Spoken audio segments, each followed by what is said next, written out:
Are you ready for new moon eclipse tomorrow? How are you feeling? Is it being intense? Are you feeling tired? Are you feeling exhausted? What's going on? Welcome to Transits Friday. So we are definitely going to be having a look at tomorrow's new moon chart in greater detail. I've done a video this week talking about the new moon solar eclipse falling in the houses based on the ascendant. So make sure you check that out if you haven't yet, so you can make it even more personal. So you can weave in your life circumstances and what house is falling and what kind of intention you want to set. So let's have a look at the chart as per. So we're going to talk about the astrology of the week, special attention to tomorrow's new moon solar eclipse. And then there are a few other aspects as well, obviously not as powerful, not as big as tomorrow's eclipse, but they are worth mentioning, including a grand trine in Earth that's going to be happening this week, and a few like Libra aspects here that we have as well. So we're going to have Sun, Mercury conjoint South Node at specific dates. So we're going to have a look at that and see what this can be representing, what this can be reflecting of our lives. How can we use this to build the life we want to live, basically? Because this is constructive astrology, which is about using the planetary movements and transits to our benefit, right? We don't want to be scared and paralyzed by fear. We want to know how to use this. What is the best thing that we can do with all of this, right? Great. So here we are. This is the chart for today. So let me know in the comments how you're feeling. First of all, what's going on for you? How you're planning to spend tomorrow's eclipse? And I'm feeling good. I'm feeling very tired, to be honest. I think very much in alignment with the energies of a new moon, which usually points out to less energy, more downtime, or more need for downtime as well. I think I'm very, very aligned with that. Probably with the eclipse even more so, because eclipses, as Susan Miller said, they are new moons or full moons on steroids. So they have a very, very powerful energy to it. So it's a new moon on steroids that's happening tomorrow. So I'm feeling very tired, catching up my breath, seeing if I can have more downtime, like weaved into my work schedule, but still very, very excited about tomorrow. I'm in fact using tomorrow to sign a contract and start a very, very exciting new beginning as well in my educational career, in my teaching career. So that's really cool. And just to say, you see, I'm an astrologer and I will be starting something tomorrow. So don't worry about what people say, shouldn't start things on the eclipse, blah, blah, blah, because sometimes that's what's happening in your life. And that means that the eclipse is reflective of an actual very positive beginning there for you. I remember we moved to Greece, me and my partner, right on the eclipse as well. There was a new moon eclipse in Taurus, and that was exactly on his Venus. And Alice was still together. We're still traveling around, and we're, relationships going pretty well. So it wasn't doomed because it was an eclipse. It was just reflective of a very strong, powerful new beginning, like a portal. Like there's no way back from that. But it doesn't mean that's bad. All right. So let me know in the comments what's happening for you, what are your plans, what are you doing tomorrow, etc. Cool. So let's have a look at the chart. And also reminding you, I am Fernanda Paiva, Hitchhiking Stars. I forgot to say in the beginning, welcome to my channel if you just found me, and welcome again. I would love to see you again and again and again if I can. Cool. So for the chart of today, mind you, 13th. So Friday the 13th, we're planning a few horror movies, light ones, because I can't really deal with very heavy horror movies. But yeah, it's Friday the 13th. We are just, I think for today, the big thing really is the build up for tomorrow's new moon solar eclipse. So we already have the moon in Libra, is headed towards, that sun there near the south node as well. So I think this is the biggest, the biggest thing.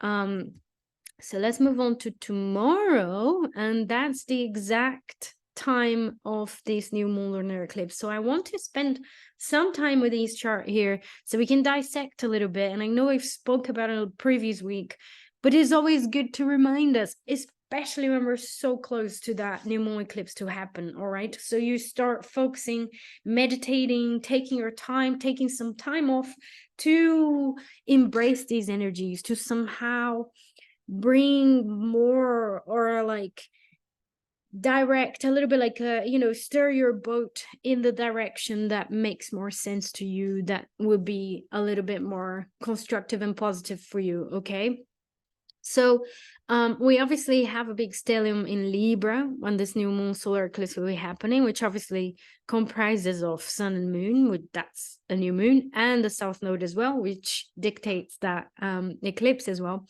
But Mercury is also there, and I think there's something powerful here, because Mercury is also an exact opposition to Chiron. Look, they're both at 17 degrees. So that Mercury has a powerful role here in this new moon solar eclipse. It has something to do as well with our wounds around communication, Mercury, Chiron, becoming more aware of our wounds here as well, becoming more aware of what needs to be healed, or what we can offer to others as well. I think this is a great thing about Chiron, which is our search for relief ends up a gift that we can offer to others. So the more we search for ways to relieve us from our suffering, the more we gather tools and different techniques and different approaches to the same suffering, so we can share that with others, so we can inspire other people to heal themselves as well, to find some comfort in their suffering. So I think that's a very Chironic theme, and I think this new moon solar eclipse has something to do with us bringing our wounds forward, or bringing the research that we've done to relieve our wounds in some way. So I think that's very powerful. And by the way, I am doing a Chiron workshop. So I'm doing a Chiron workshop in December. And if you're interested, I'm going to leave the link in the description, because yeah, I'm very excited about that one. And have a look, have a check it out on my page as well, and ask me questions if you have any. But let's move on with tomorrow's new moon solar eclipse. So that Mercury Chiron is very powerful. We also have Venus in Virgo, and I think that's another very important planet here during this new moon solar eclipse, because it's the ruler of these stellium. So everything that's in Libra here is ruled by this Venus, and Venus also rules Uranus and Jupiter that are both in Taurus. So Venus has an important role, and not only Venus has an important role, but is also in mutual reception with Mercury. So Mercury is in the sign of Venus, Venus is in the sign of Mercury, which in traditional astrology lends some power to the planets. It's like they work in a pair. They're like hidden pals. They're sort of friendly with each other, and they work together really well intuitively. So I think there's something about service. You know what I was saying about that Mercury opposite Chiron, and how the wounds and how the suffering and all these ideas around Chiron apply to Mercury. So anything that has to do with communication, with thoughts, intellectual work, communicating your needs, because we're talking about the Libra Aries axis, being able to negotiate from a place of empowerment rather than just doing what someone else wants you to do. Well, that's all there in that picture. But the mutual reception to Venus also adds an element of service, an element of being practical and offering practical advice here with this. So something that you can also manifest in a practical way that can come out from this new moon solar eclipse, okay? Because of this mutual reception between Venus and Mercury. So that's a very powerful energy there. Now, another big energy of this new moon solar eclipse is Mars trine Saturn. And I know that the trine was already, is a separating trine. So Mars is moving ahead, is going away from Saturn, but that energy is still within orb. It's still very powerful, right? So we got Saturn at 052 Pisces and Mars at 144. So there's something about sustained action, taking action, that we can do it on the long haul, that we can keep doing. We won't have necessarily the desire to quit, or that it gives a kind of a long lasting energy for this new moon solar eclipse as well. That's something that we start under this energy, we might be able to keep doing for longer as well because of that Mars Saturn.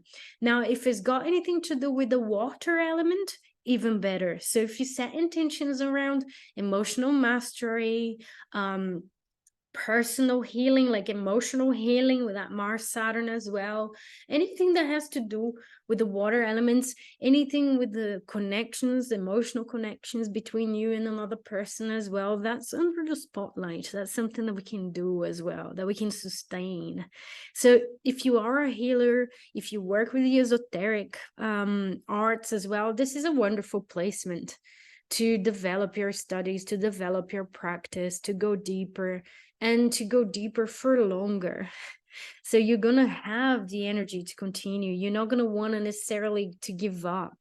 I think this is another clue that these aspect is giving us, the Mars trine Saturn. You know how sometimes we start things and we're very excited in the beginning and then we just get bored, we don't want to do it anymore. So there's something about this energy that we can sustain and we can keep going further and further with it. It can get us further ahead. That's basically what I'm trying to say. Something that we can get further ahead if we use, and with the intentions that we set as well with that. So that's the other powerful energy of this new moon solar eclipse. So I think those are the main aspects that I wanted to say. I think those energies are the main ones for the moment of the solar eclipse.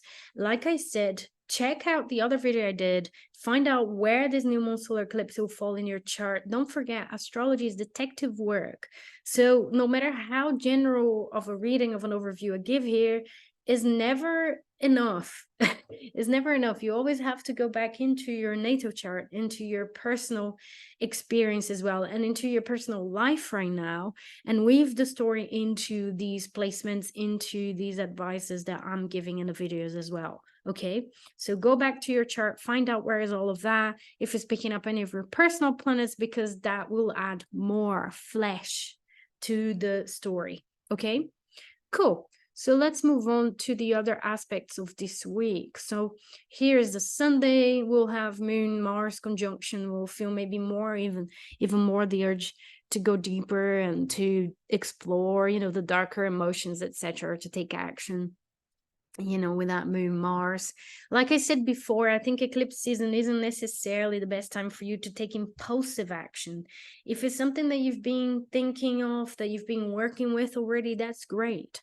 So you're doing it already. It didn't just happen. It didn't just happen on a day because you're reacting to something strongly because you're angry at someone, blah, blah, blah. So if it's an impulsive reaction, I think that's best to sit with it. Okay, that's the little piece of advice here with that Moon Mars. All right, so let's move on, because I'm really interested on that Sun South node, which is going to happen on Tuesday. So on Tuesday the 17th, we're gonna have the Sun South node conjunction. Now that's illuminating something from the past. So we might become like aware of something from the past might come up again, or I think wherever the sun is in terms of transits, it does shine the spotlight on that subject, on that area, on that element, and we kind of become even more aware of it. So there's something, of past lives karmas potentially with the South node being involved, that we might become aware.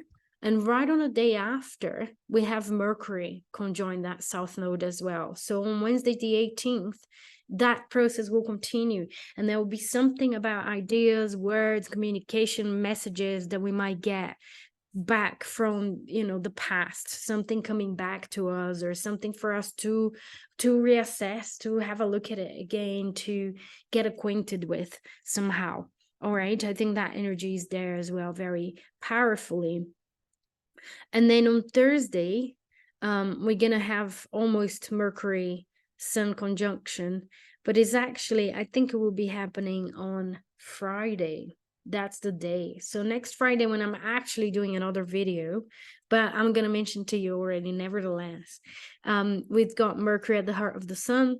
So Mercury will be conjoined, will be very close to the sun. So there's something about the power of Mercury that will be really under the spotlight there on Friday, of insights, ideas, thoughts, etc. But not only that, that Mercury Sun conjunction will also be square to Pluto, very exact to square. They're all like at 27 degrees. So this could definitely, one, trigger your Pluto transits. So if you have an ascendant at 27 Libra, Sun at 27, Venus at 27, Aries, Libra, Cancer, Capricorn, well, that day is a hot one for you.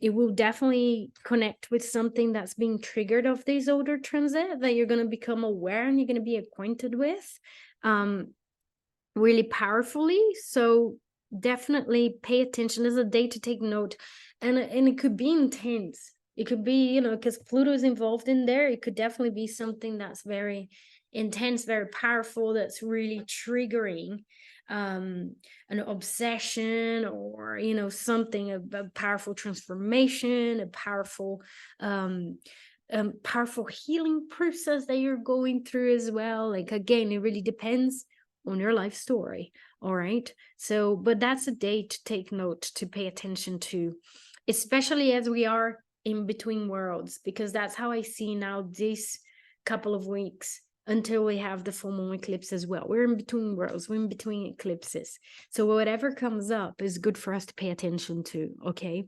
And that day in particular will be a day to be watchful and to see what comes up, what happens around us and inside us as well, okay? Now, the last bit of information I wanted to share with you here is a grand trine, and is a grand trine in Earth that will be happening on Friday as well. And that's going to be involving the moon, which is actually very fast moving. So it's a kind of a fleeting energy here, but is a window of opportunity as well. So it's a window of opportunity to get things done, to be practical about something, to give shape to something. So if you're creating something, if you are reviewing something about your work, about your strategies, about your daily routines, you know, your ambitions, etc., this is a day that you can go ahead with it. You can move ahead. There is a removal of obstacles. Remember, I always mention this, that, you know, I got from Bernadette Brady, and it's true. She says that with a trine. So imagine with a grand trine is a time of setting sail a little bit. And because we have it in Earth, it could definitely be something about manifestation that we get to do. So Moon in Capricorn, Venus in Virgo, and Jupiter in Taurus. All right. So we do have a nice relationship between Venus and Jupiter as well, because, well, actually Jupiter is in fall in Virgo. No, Venus rules that Jupiter in Taurus. That's actually what I'm trying to say here. But Jupiter in Taurus, Venus in Virgo, there's something about our values there in a picture. So aligning action with our values, with our services, with our ambitions, and like there's some progress that we can achieve on that Friday. Okay, so don't forget to take a ride with that energy, see how you can manifest something positive in your life, but in special, be very aware, be very conscious of this energy of these solar eclipse, okay, and these eclipse season as well, and how you're going to be using the intense energies around you, okay, is what they say, isn't it, where attention energy flows, where attention goes energy flows, and then that's what you're going to be manifesting in your life. So be very conscious. All right, I'm wishing you all an amazing solar new moon eclipse full of new beautiful beginnings, and I'll be seeing you all next week. Okay, bye bye now, take care.